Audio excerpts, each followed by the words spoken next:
नाम है समरीन और आपने देखना शुरू कर दिया है लाइव सिटीज। देखिए, शिक्षकों की ट्रांसफर पोस्टिंग पॉलिसी पर मुहर लग चुकी है, लेकिन बड़ी बात ये है कि ट्रांसफर पोस्टिंग पॉलिसी से शिक्षक काफी खुश नहीं है। शिक्षक काफी आक्रोशित हैं और आपको बता दें कि बीते दिन बिहार राज्य प्राथमिक शिक्षक संघ ने भी बड़ी मीटिंग की थी और इस मीटिंग में एक बार फिर से जिक्र हुआ है आंदोलन का। तो ऐसे में अब सवाल खड़ा होता है कि आखिर एक बार फिर से ये शिक्षक आंदोलन की बात क्यों कर रहे हैं और अब क्या हो गया है। तो इसको लेकर अभी अभी हमने भी बिहार राज्य प्राथमिक शिक्षक संघ के कार्यकारी अध्यक्ष मनोज कुमार से बातचीत की है। क्या कुछ बता रहे हैं मनोज कुमार जी, सबसे पहले आप उनको सुनिए। नमस्कार मनोज जी, समरीन बात कर रहे हैं लाइव सिटीज से।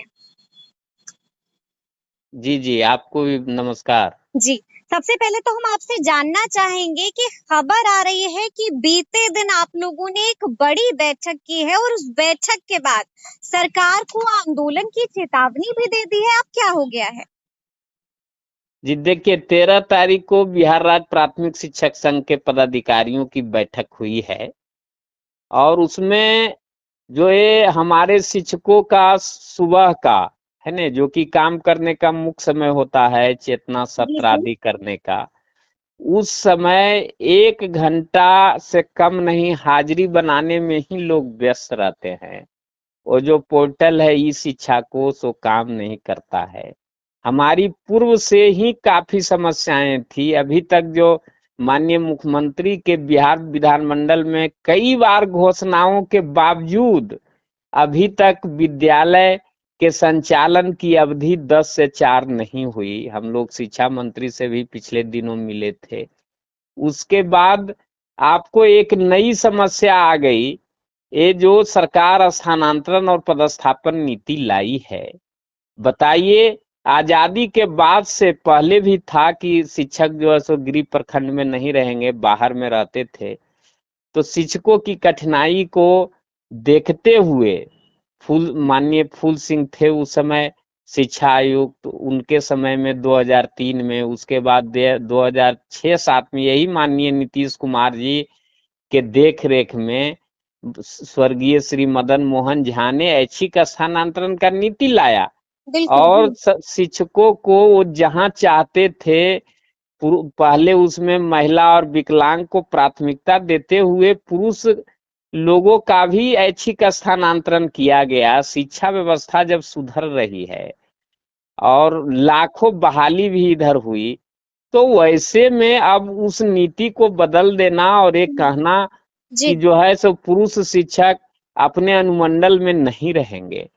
बताइए कितनी गलत बात है कि जिनके वृद्ध माता पिता हैं, बाल बच्चा पढ़ लिख रहा है, तो कहाँ जाएंगे। ये तो जिस तरह से आईएएस अफसर आईपीएस अफसर का करता है ट्रांसफर 3 साल के बाद, तो शिक्षक का 5 साल के बाद करेगा। तो उन लोगों को तो सरकार आवासन की व्यवस्था करती है, क्वार्टर रहता है सब जगह। और ये लाखों टीचर हमारे जो इधर के उधर होंगे, तो पूरे राज्य में अफड़ा तफड़ी मच जाएगा।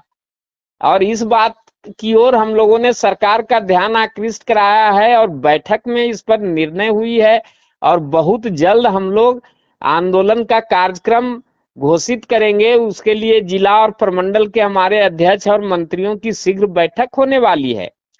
और इतना ही नहीं, हम ऐसा समझते हैं समरीन जी कि सरकार का यह कदम इसलिए है कि राज्य के शिक्षक जो है यह मांग कर रहे थे कि जो हमारा पुराना वेतनमान है, जो आज के 30 साल 40 साल पहले की सरकारें ने दी थी, और पुरानी पेंशन का लाभ हमें मिले, उस मांग से डाइवर्ट करने के लिए ये जो आईएएस अफसर का लॉबी है और ऐसे लोग सरकार में बैठे हुए हैं जिसको कि मतलब व्यावहारिकता से कोई मतलब आप नहीं है। कह रहे हैं कि मांग से डाइवर्ट करने की कोशिश हो रही है, लेकिन मनोज जी हम आपसे ये भी जानना चाहते हैं कि आपने शिक्षा मंत्री को सुना होगा, उन्होंने क्या कुछ कहा है। उन्होंने साफ साफ कहा है कि ट्रांसफर पोस्टिंग पॉलिसी में हम लोगों ने उदारता दिखाई है। उन्होंने साफ साफ कहा है कि अब 3 ऑप्शन की जगह हम 10 ऑप्शन दे रहे हैं।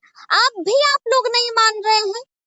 देखिए, माननीय शिक्षा मंत्री तो मंत्री जी विद्वान आदमी हैं, है ने, और वो संचिका को ठीक है, हम भी यदि उनके स्थान पर या जी। कोई भी मंत्री होता तो हजारों संचिकाएं जाती है, वो कितना पढ़े होंगे, जो आईएएस आप अफसर ये बात तो या मानिएगा कि हम 3 ऑप्शन की जगह 10 ऑप्शन हाँ मांगेंगे, तो तो ऑप्शन उदारता की है, दिखाई लेकिन देंगे।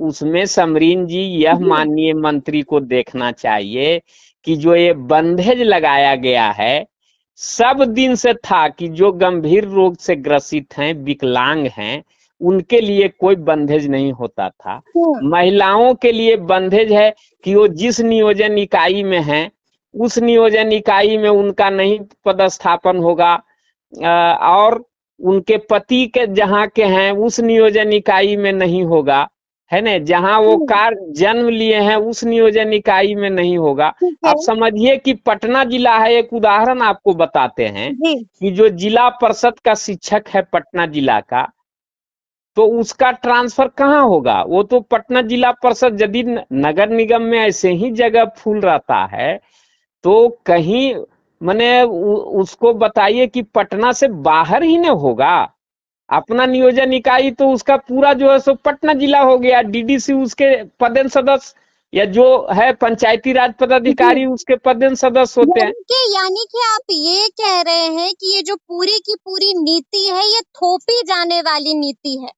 थोपी जाने वाली नीति है, और हम्म। जिन पदाधिकारियों ने मिलकर ये बनाया है, मैं जी। पूरे जिम्मेवारी से उसको पढ़कर हाँ। बिहार राज्य प्राथमिक शिक्षक संगठन की ओर से, जो हमारे अध्यक्ष जी और महासचिव जी की ओर से मैं कहता हूं जी। कि वो पदाधिकारी ने यह नहीं देखने का काम किया कि कितने नियोजन इकाई हैं और जो हम यह नीति बना रहे हैं इसका प्रभाव कहाँ कहाँ पड़ेगा। अच्छा, उन क्या आपको ऐसा भी लगता है कि इस नीति में पुरुष शिक्षकों के साथ नाइंसाफी हो रही है? देखिए, ये बात बिल्कुल सत्य है, उसमें दिया गया है कि जी। पुरुष शिक्षक को एक तो है कि 5 साल के बाद सबका ठीक स्थानांतरण है, हो जाएगा, ठीक ये है। बिल्कुल गलत है, और उसमें है जी। कि अनुमंडल से बाहर। अब बिल्कुल, बताइए अनुमंडल से कि बाहर। जी। अनुमंडल से बाहर में 8 जिला ऐसा है बिहार राज्य का जहाँ की हुँ। एक ही अनुमंडल है, जैसे शिवहर है, बांका है, जमुई है, इस तरह बिल्कुल, के तो 8 वहाँ जिले पे हैं। तो जिला से बाहर हो गया। तो वो तो समझिए जिला के बाहर हो गए ना, तो बिल्कुल, इसीलिए बिल्कुल। कह रहे हैं जी। कि वो जो पदाधिकारियों की कमेटी थी, हालांकि उस कमेटी को हम लोगों ने संगठन की ओर से सुझाव भी दिया था, हुँ। लेकिन सारे चीजों को नजरअंदाज करते हुए, और उनके देखिएगा आप जो नीति है जी। उसी में लिखा हुआ है हाँ। कि तार्किक ढंग से ये नीति बनाई गई है। अरे भाई, ये डेमोक्रेसी है, ये तर्क से नहीं चलता है, हुँ, ये हुँ। व्यावहारिकता से चलता है, सुविधा से चलता है। ये तर्क कोई नहीं है कि टीचर को इतना तंग करो कि वो परेशान होके लेकिन शिक्षण का लेकिन पेशा लेकिन आपने छोड़कर। लेकिन आपने मनोज जी ये भी सुना होगा कि शिक्षा मंत्री ने साफ-साफ कह दिया है कि अगर आपको कोई आपत्ति है तो आप आपत्ति बताएं, हम लोग विचार करने को तैयार हैं।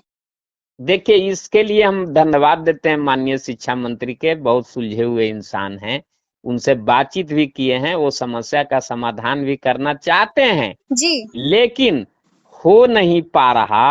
हो अब नहीं पा रहा है। लेकिन हाँ, अब हम आपसे जानना चाहते हैं कि कहाँ-कहाँ पर आपको लगता है कि सुधार की गुंजाइश है? किन-किन बातों को हटाना चाहिए और किन-किन बातों को लागू करना चाहिए? देखिए, सुधार का सबसे पहला तो जो हम लोग का ऐच्छिक स्थानांतरण था वो रहना चाहिए। जो टीचर स्थानांतरण चाहते हैं, पुराने ठीक है। ये जो टीचर हैं जी। जो स्थानांतरण चाहते हैं उन्हीं का स्थानांतरण हो। ठीक और है। और जैसे विकल्प था, विकल्प 3 नहीं 10 हो, उससे कोई मतलब नहीं, हमको 3 ही देना, हम 3 ही देंगे, है ना, वो कोई इशू नहीं है, है ना। इशू मेन, हालांकि हम लोगों ने ये जो पूरे स्टेट में दिया 10, उसके अथी में हमारे संगठन से लिखा के गया है कि इतना विकल्प का आप क्या जो है सो अथी तमाशा किए हुए हैं। लेकिन मेन है कि जो ऐच्छिक है वही होनी चाहिए। ठीक है। दूसरी बात उसमें ये होनी चाहिए कि ये 5 साल में है कि सबका हम कर देंगे, तो इस कंडिका को तो तत्काल विलोपित करना चाहिए। इससे तो पूरा शिक्षा व्यवस्था जो है सो बर्बाद हो जाएगा कि शिक्षा सारे लोग, बर्बाद हो जाएगी इससे। पूरा शिक्षा का स्ट्रक्चर जो है तहस नहस हो जाएगा। आप सोचिए जो नियमित शिक्षक है, एग्जाम्पल के तौर पर बताते हैं, सभी कोटि के शिक्षकों पर लागू होता है, जिनकी उम्र 54 साल 55 साल की हो गई और उनको जो है सो आप ट्रांसफर, ऐसी क्या मतलब है? जब टीचर स्कूल में पढ़ा रहा है उसको दूसरे चीज से क्या मतलब है? वो कोनो वीडियो सीओ तो है नहीं कि भाई 3 साल में जो है सो एक कर दीजिए। एक जगह रहते हैं तो वहां पर वो प्रभावित करने लगते हैं। अरे वो तो बच्चे के पठन पाठन का काम करते हैं, और यदि उन पर पूर्व में भी जैसे था कि यदि कोई कार्रवाई वगैरह होती है कुछ अनुशासनिक, तभी उनका ट्रांसफर करिए। और आप कर दिए कि 5 साल पर सबका, तो उस कंडिका को सरकार तुरंत विलोपित करे। और ऐच्छिक स्थानांतरण में यह ध्यान रखे कि महिला विकलांग और जो गंभीर रोग से ग्रसित लोग हैं उनमें कोई बंधेज नहीं रहना चाहिए। और पुरुष के स्थानांतरण में ये आपको अनुमंडल वाला जो शर्त है इसको खत्म करना चाहिए।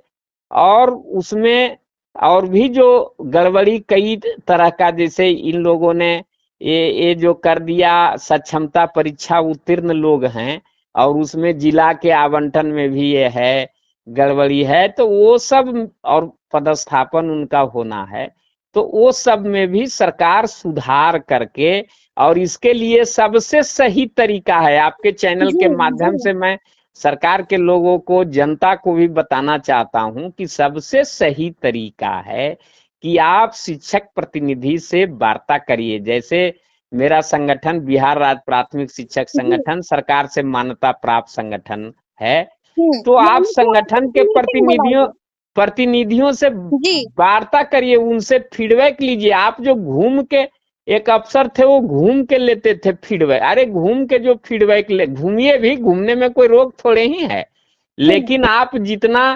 2 साल में घूम के फीडबैक लीजिएगा। बुलाइए, ठीक है। हम आपसे ये भी जानना चाहते हैं कि ई शिक्षा कोश पोर्टल को लेकर भी आप लोग काफी आक्रोशित हैं, काफी गुस्से में, उसको लेकर के क्या कुछ आपत्ति है आप लोगों? देखिए वो पोर्टल गलत है, वो कई जगह पर पूर्व में लागू है, पोर्टल गलत है, पोर्टल ही गलत है। रेगुलेशन से चीजें हो रही हैं तो वो चीजें ही गलत है, रूल रेगुलेशन फॉलो नहीं होना चाहिए।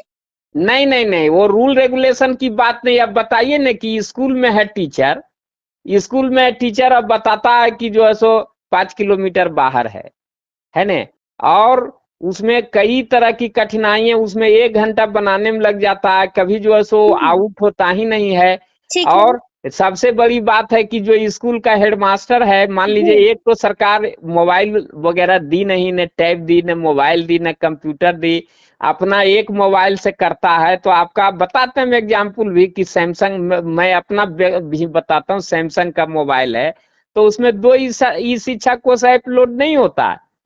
तो 2 जब, या तो स्कूल वाला आप रखिए, नहीं तो पर्सनल रखिए, है ना, तो छुट्टी वगैरह होगा जो है सो पर्सनल अथी स्कूल वाला ऐप से, और आपका अटेंडेंस बनेगा अपना से ऐप से, तो उसमें भी कठिनाई है। और सबसे बड़ी बात देखिए समरीन जी कि उत्तर प्रदेश जैसे राज्य में और भी कई दूसरे देशों में भी इस तरह का प्रयास सरकार की, लेकिन कहीं भी ये सक्सेस नहीं हुआ। और मैं, आप सुनिए ना, शिक्षा कोश पोर्टल को वापस लेगी सरकार इसको? देखिए 2 चीज है, या तो सरकार वापस ले, नहीं तो मैं आपके चैनल से मांग करता हूं सरकार के लोगों से, आपके चैनल के माध्यम से, कि ये सभी पर लागू करे, जो डीओ हैं, डीपीओ हैं, बीओ हैं, डायरेक्टर हैं, कमिश्नर हैं। यदि ये पोर्टल इतना ही बढ़िया है और इतना ही सही लोकेशन बताता है तो ये केवल टीचर पर ही क्यों लागू हो?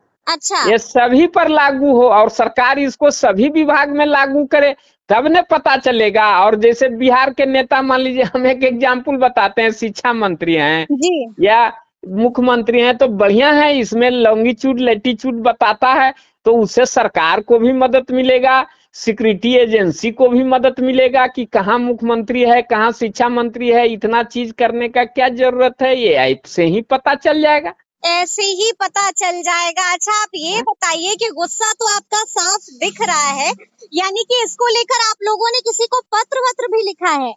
जी, इसके लिए हम लोगों ने माननीय मुख्य बिहार के माननीय मुख्यमंत्री को और बिहार के माननीय शिक्षा मंत्री को, अपर मुख्य सचिव शिक्षा विभाग को, सारे लोगों को पत्र, हमारे ठीक अध्यक्ष है। श्री ब्रजनंदन शर्मा और महासचिव श्री घनश्याम प्रसाद यादव के जी। हस्ताक्षर से संगठन के निर्णय को प्रेषित किया हूं। ठीक और है। ये भी कोई हम लोगों जवाब ने, मिला, कोई जवाब मिला पत्र का?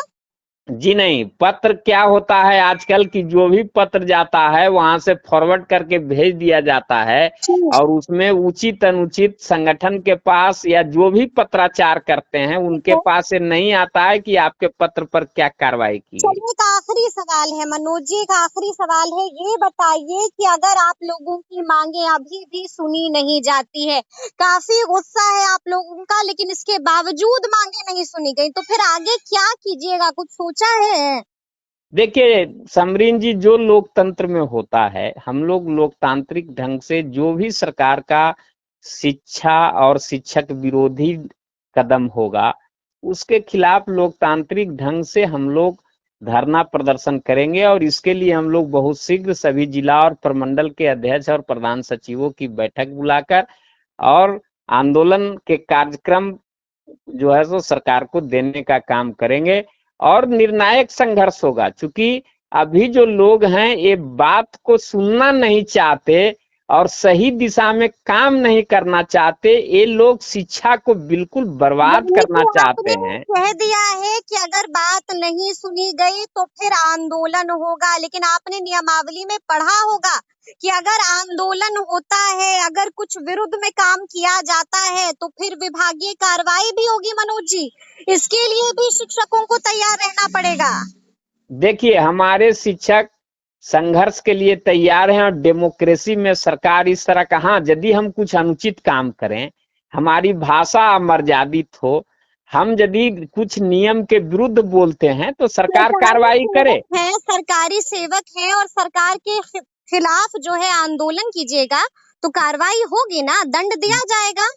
देखिए, दंड देने वाले देंगे, लेकिन वो मामला ठहरेगा नहीं। मौलिक अधिकार है इस देश के संविधान में दिया हुआ, हर एक नागरिक को, टीचर भी या कोई भी कर्मचारी, कर्मचारी होने से पहले इस देश का नागरिक है, और उसका मौलिक अधिकार है अभिव्यक्ति की आजादी। यदि कहीं गलत हो रहा है तो उसके खिलाफ आवाज उठाना ये देश की जनता का मौलिक अधिकार है, और सरकार का कर्तव्य बनता है जी। कि उसके आवाज को सुने।